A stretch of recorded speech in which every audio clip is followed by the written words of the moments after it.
சுவாமி சரணம், சுவாமியே சரணம் ஐயப்பா. சபரிமலையில் பார்த்தீங்கன்னா கூட்டம் வந்து அளவுக்கு அதிகமாக வந்துட்டு இருக்கு. நம்ம நியூஸில் பார்க்கிங்க.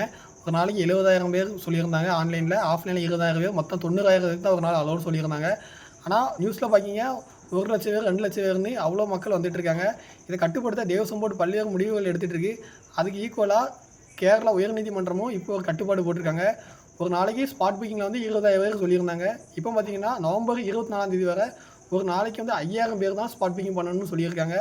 அதுக்கப்புறம் பார்த்தீங்கன்னா காட்டு வழியில் வருகின்ற பேர் வந்து ஒரு நாளைக்கு 5,000 பேர் தான் அலோவ் பண்ணணும்னு சொல்லியிருக்காங்க.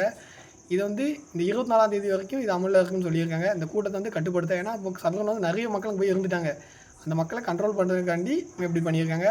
அதே போல் வந்து நிலக்கல்லேருந்து பம்பாவுக்கு பாஸ் இருந்தால் மட்டும்தான், அதுவும் நம்ம என்றைக்கு போகிறோமோ அந்த டேட்டில் கரெக்டான பாஸ் இருந்தால் மட்டும்தான் பம்பாவுக்கு விடுவாங்க, இல்லை நிலக்கல்லே ஸ்டாப் பண்ணிடுவாங்க. இது போல் சபரிமலை பற்றி அனைத்து விஷயங்கள் தெரிஞ்சுக்கொள்ள நம்ம சேனல் ஃபாலோ பண்ணிக்கோங்க. மீண்டும் அடுத்த வீடியோ சந்திக்கிறேன்.